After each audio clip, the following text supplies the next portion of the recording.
Hello everyone, welcome back my channel Simplified eTech में आप सभी का स्वागत है। आज की वीडियो में हम लोग देखेंगे दोस्तों यूपी टेट प्रीवियस ईयर का क्वेश्चन पेपर 2016 का। ये पेपर फर्स्ट है। इसमें हम लोग हिंदी के 30 क्वेश्चन विद व्याख्या हल करेंगे इस वीडियो में, क्योंकि प्रीवियस ईयर का क्वेश्चन पेपर हल करना बहुत जरूरी होता है, जिससे हमारी प्रैक्टिस अच्छी हो जाती है। तो आइए दोस्तों आज की वीडियो स्टार्ट करती हूँ। तो सबसे पहला क्वेश्चन ये रहा आप लोगों की स्क्रीन पे। आनंद अकादमिनी पत्रिका का प्रकाशन कहाँ से होता है? तो ये आप लोगों को बताना है, ये पत्रिका है इसका प्रकाशन किस स्थान से हुआ है? बनारस, मिर्जापुर, इलाहाबाद, लखनऊ। तो जो आनंद अकादमिनी है इसका जो प्रकाशन हुआ दोस्तों वो मिर्जापुर से हुआ। अब ये मिर्जापुर से तो हुआ है, लेकिन ये भी बताना ये है किसकी, ये जो पत्रिका है इसको किसने लिखा है? तो इसका जो लिखा है दोस्तों ये बद्री नारायण चौधरी प्रेमघन द्वारा 1881 यानी 1881 में मिर्जापुर से शुरू की गई थी। यानी इसका प्रकाशन मिर्जापुर से तो हुआ, और इसके जो लेखक हैं दोस्तों वो बद्री नारायण प्रेमघन है, और इसका प्रकाशन 1881 में हुआ था। ओके, अगला क्वेश्चन ये रहा आपको स्क्रीन पे। आदिकाल की रचना है, आदिकाल की कौन सी रचना है? अखरावट है, या छत्रसाल दशक है, या दीपशिखा है, या खुमान रासो है? तो आदिकाल की जो रचना है दोस्तों वो खुमान रासो है। कौन सी है? खुमान रासो, यानी डी ऑप्शन करेक्ट है। Okay, D option. और जो तीनों है बाकी कौन सी है? ये खुमान रासो तो है आदिकाल के, जिसके रचयिता दलपत विजय है। कौन है? दलपत विजय। और अखावट, ये जो अखा अखरावट है दोस्तों ये जायसी की है, ये भक्ति काल की है। छत्रसाल दशक भूषण ये रीतिकाल की, और दीपशिखा, दीपशिखा किसकी है? या महादेवी वर्मा की है, ये आधुनिक काल की रचना है। तो देखिए एक साथ कितने क्वेश्चन बने। दीपशिखा किसकी है? महादेवी वर्मा की। छत्रसाल किसकी है? ये भूषण की है और रीतिकाल की है। अखरावट किसकी है? एक मलिक मोहम्मद जायसी की है, ये भक्तिकाल की है। और लेकिन जो आदिकाल की है वो खुमान रासो, यानी डी ऑप्शन करेक्ट है। अगला क्वेश्चन देखिए। हिंदी गद्य की हिंदी गद्य शिक्षण की पाठ्य योजना में उद्देश्य कथन आता है। पूर्व ज्ञान के पश्चात,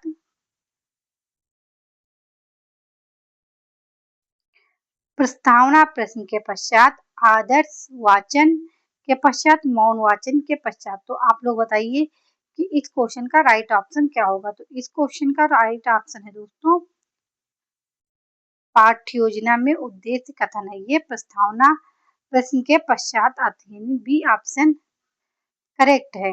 अगला क्वेश्चन ये रहा आप लोग स्क्रीन पे। आचार्य रामचंद्र शुक्ल का निबंध संग्रह है, निबंध संग्रह कौन सा है? इसमें का उनका माटी हो गई सोना, चिंतामणि, आलोक पर कुछ विचार। तो आप लोगों को बताना है कि रामचंद्र शुक्ल जो हैं इनका निबंध संग्रह कौन सा है? ये इनका निबंध संग्रह है दोस्तों चिंतामणि, यानी बी ऑप्शन करेक्ट है।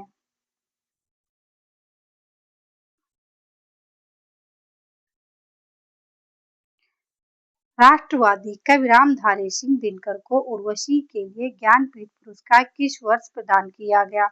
तो आप लोगों को सन बताना है, सन बहुत जरूरी है, यूपी टेट में खास कर पूछे जाते हैं। 1971 ईस्वी में, 1972 ईस्वी में, 1973, 1974। तो जो रामधारी सिंह दिनकर उनको उर्वशी के लिए किस सन में ज्ञानपीठ पुरस्कार मिले? 1972, यानी बी ऑप्शन करेक्ट है। निरामिष किससे संबंधित है? मांस रहित भोजन, मोक्ष का इच्छुक, रात्रि में विचरण करने वाला, मृत्यु का इच्छुक। तो निरामिष किसे कहते हैं? मांस रहित भोजन, यानी जो मांस के बिना भोजन खाता है उसी को निरामिष कहते हैं, यानी ए ऑप्शन करेक्ट है। और जो मांस सहित भोजन को खाता है उसे सामिष कहते हैं। तो आप लोग कभी कभी ये विलोम भी पूछे जा सकते हैं, निरामिष का विलोम क्या होगा, तो शामिष होगा। यदि सामिष का पूछे तो निरामिष होगा दोस्तों। यानी भोजन सहित रहित भोजन, जो मांस रहित भोजन हो उसे निरामिष कहते हैं, और मांस सहित भोजन करे उसे शामिष कहते हैं। तो ए ऑप्शन करेक्ट है। आप दोनों तरीके से आप लोगों को पता चल गया। सहद शब्द है, तत्सम तद्भव देशज आगत, तो विदेशी को ही आगत कहते हैं। यानी डी ऑप्शन करेक्ट है। जो विदेशज होता है उसी को आगत कहते हैं। शहद मूल रूप से अरबी भाषा का शब्द है। हिंदी में विदेशी भाषाओं से आए शब्दों को आगत या विदेशज शब्द कहा जाता है, इसीलिए डी ऑप्शन करेक्ट है। वनिता का प्रयोग किस अर्थ में होता है, जंगल, स्त्री, पुस्तक, व्यवसाय। वनिता यानी वनिता एक लड़की का भी नाम हो सकता है, इसीलिए स्त्री के अर्थ में प्रयोग होता है। अब स्त्री के कुछ और पर्यायवाची आप लोग बताइए, जैसे कि नारी, महिला, कामिनी, रमणी, ये सब क्या है, ये सब है स्त्री के पर्यायवाची। वनिता भी स्त्री का ही एक पर्यायवाची हो जाएगा। यानी बी ऑप्शन करेक्ट है दोस्तों। मुकुंद किसका पर्यायवाची है, विष्णु, शिव, सूर्य, कामदेव। तो मुकुंद जो है दोस्तों वो विष्णु का पर्यायवाची है, यानी ए ऑप्शन करेक्ट है। विष्णु के आप अन्य और भी पर्यायवाची बताइए, दामोदर, ऋषिकेश, गोविंद, अच्युत आदि, ये सब क्या है, ये विष्णु के पर्यायवाची। क्योंकि पर्यायवाची भी यूपी टेट में पूछे जाते हैं, विलोम भी पूछे जाते हैं, पर्यायवाची भी पूछे जाते हैं, इसीलिए मैं साथ में पर्यायवाची भी लेकर चल रही हूँ। काहे रे नलिनी तू कुमिलानी, तेरे ही नाल सरोवर पानी। इन पंक्तियों के रचनाकार कौन है, जायसी, रैदास, कबीर, दादू दयाल। तो इन पंक्तियों के जो रचनाकार है वो कबीरदास हैं। यानी टाइपिंग मिस्टेक हो गई यहाँ पे, यानी सी, ए बी सी डी, यानी सी ऑप्शन करेक्ट है। करपट का तद्भव रूप है, कपट, कारपेट, कपूर, कपड़ा। तो करपट का जो तद्भव रूप होता है कपड़ा, यानी कपड़ा होगा। ये तत्सम पूछे तो करपट होगा। कभी कभी करपट आप लोगों को ऐसे भी लिखा मिलेगा, करपट, और ऐसे भी लिख सकते, ऐसे भी लिख सकते हैं। तो आप लोग पता चला तद्भव क्या होगा, कपड़ा का तद्भव क्या होगा, करपट, और कपड़ा का तत्सम क्या होगा, कपड़ा।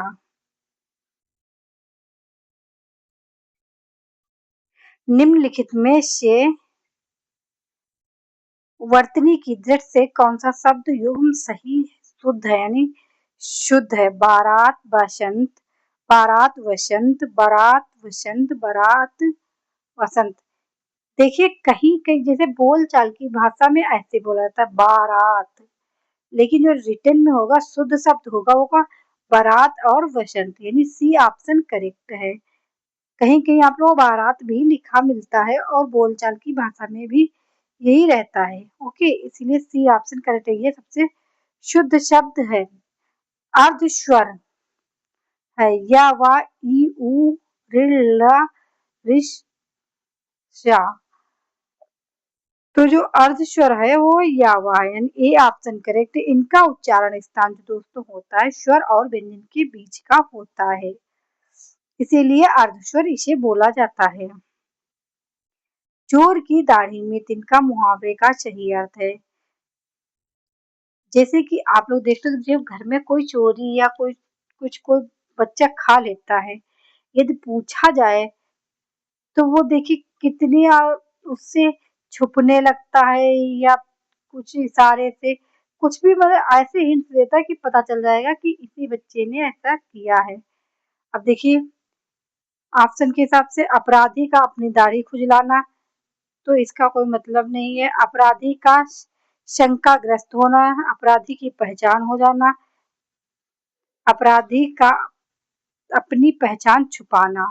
तो अपराधी का शंकाग्रस्त यानी ये जब उसने अपराध किया है तो उसे ऑटोमेटिक शंका हो जाएगा, इसलिए बी ऑप्शन करेक्ट है। एक बार कही बात को दोहराते रहना। वाक्यांश के लिए एक शब्द है अगार, प्रकथन, पृष्ठ पेशर, प्रस्तावना। तो एक बार की बात को दोहराने का वाक्यांश जो है तो पृष्ठ पेशर यानी सी ऑप्शन करेक्ट है।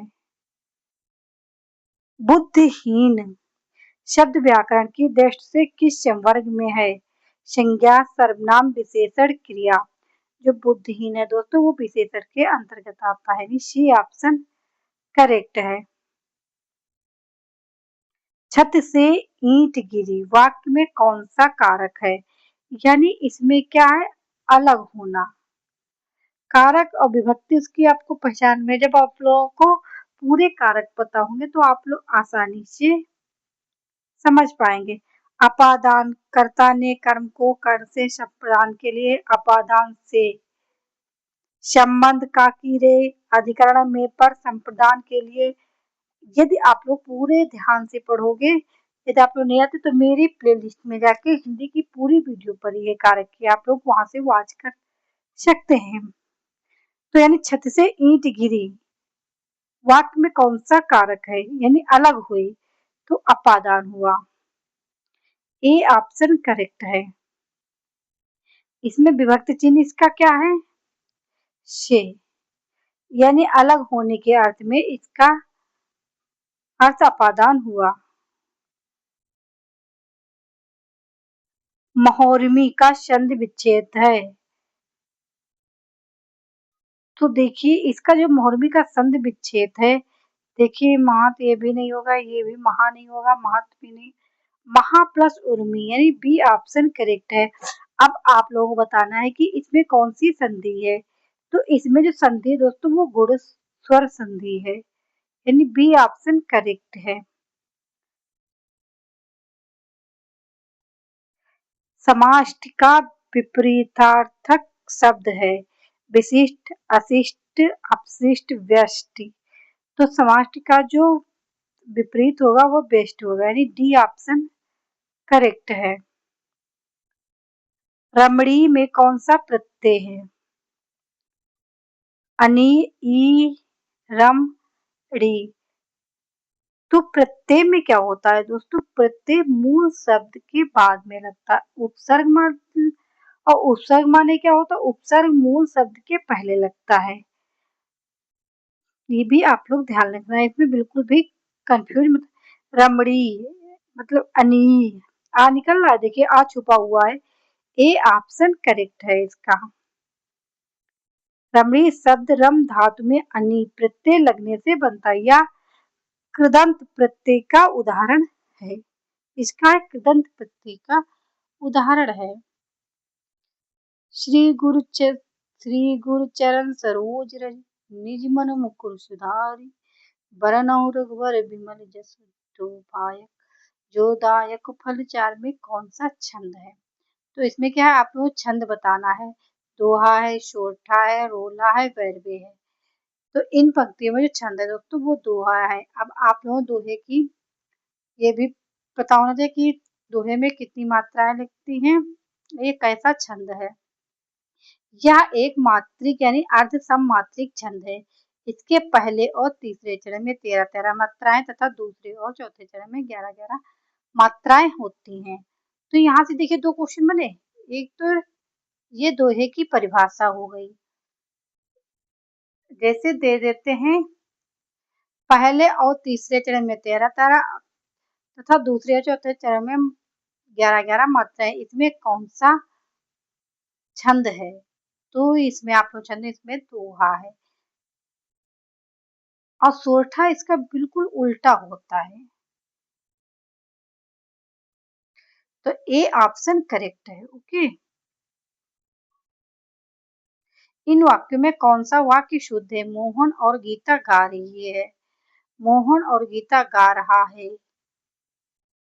तो गलत है। मोहन और गीता गा रहे हैं, मोहन और गीता गा रही है, मतलब गा रहे हैं। सी ऑप्शन करेक्ट है। चराचरम जगत में कौन सा समास है? तत्पुरुष, बहुब्रीहि समास, द्वंद्व, कर्मधारय। तो चराचरम यानी सी द्वंद्व समास है इसमें। सी ऑप्शन करेक्ट है। अभ्यागत शब्द में कौन सा उपसर्ग है? जैसा कि मैंने अभी ऊपर आप लोगों को बताया था, प्रत्यय मूल शब्द के बाद में लगता है। उपसर्ग क्या होता है? पहले लगता है। आ, अब, अभि, अभ्या, यानी तो इस क्वेश्चन का राइट ऑप्शन है दोस्तों, यानी अभी। सी ऑप्शन करेक्ट है। येमा यड़ स्वर संधि है। अभ्यागत में कौन सा संधि है? यड़ स्वर संधि है। इन शब्दों में से कौन सा शब्द हिंदी शब्दकोश में सबसे अंत में आएगा? क्ल्यू, क्रम, क्रश, शिव यानी शिव। तो इन शब्दों में से कौन सा शब्द हिंदी शब्दकोश में सबसे अंत में? वो क्ल्यू आता है, यानी ए ऑप्शन करेक्ट है। भाषा शिक्षण की पद्धति नहीं है। कैसी नहीं है? किंडरगार्टन नहीं है, मॉन्टेसरी नहीं है, डेक्राली नहीं है, अभिक्रमित अनुदेशन नहीं है। देखिए जो ये तीनों हैं शिक्षण पद्धतियां, ये सारी बच्चों पे आधारित हैं, लेकिन अभिक्रमित नहीं है, यही पद्धति नहीं, इसीलिए डी ऑप्शन करेक्ट है। बौरो शबे रघुवंश कुठार की धार में वारन वाज शर्त है। इन पंक्तियों में कौन सा रस है? रौद्र, भयानक, विवश, वीर। तो देखिए ना, विवश है ना भयानक है ना वीर है, रौद्र है, क्रोध दिखा रहे हैं, यानी ए ऑप्शन करेक्ट है। श्री गुरु चरण सरोज रज निज मन मुकुर सुधारि। क्या वाक्य है? कैसा वाक्य है? दोहा है, सोठा है, रोला है, वैरवे है। देखिए ना तो रोला हो सकता, ना सोठा, ना दोहा, बचा क्या? दोहा है, यानी वैरवे भी नहीं है। ये ऑप्शन करेक्ट है। इसमें तो आप लोग बता चुके हैं इसकी परिभाषा। इसके पहले और तीसरे चरण में 13-13 मात्रा, दूसरे और चौथे चरण में 11-11 मात्रा है, इसीलिए यह दोहा है। जब पंक्ति आप लोगों में ना समझ में आए तो आप लोग मात्राएं भी लगा के देख सकते हो। देखिए जैसे पहले चरण में 13, देखिए 2, 1 1 1 2 1 1 1 1 1 2 3 4 5 6 7 8 9 10 11 12 13। देखिए 13 हो गई। 1 1 ऐसे भी आप लोग लगा के देख सकते हो। यहाँ क्लियर नहीं हो पाया है, आप लोग जब समझ में ना आए तो मात्राएं जरूर लगा के देख लेना। बालक की प्रारंभिक शिक्षा उसकी मातृभाषा में दी जाए, यह मानना है मॉन्टेसरी का, फ्रोवेल का, किलपैट्रिक का, महात्मा गांधी का। तो ये जो मानना था वो महात्मा गांधी का मानना था कि जो बच्चा है उसको उसकी मातृभाषा में ही सिखाया जाए स्टार्टिंग में, इसीलिए बी ऑप्शन करेक्ट है। व्याकरण शिक्षण के लिए उपयुक्त नहीं है। आगमन प्रणाली, निर्गमन प्रणाली, अभ्याकृत प्रणाली, कक्षा अभिनय प्रणाली। तो उपयुक्त नहीं है, तो ये कक्षा अभिनय के लिए नहीं है। ओके, इसीलिए डी ऑप्शन करेक्ट है।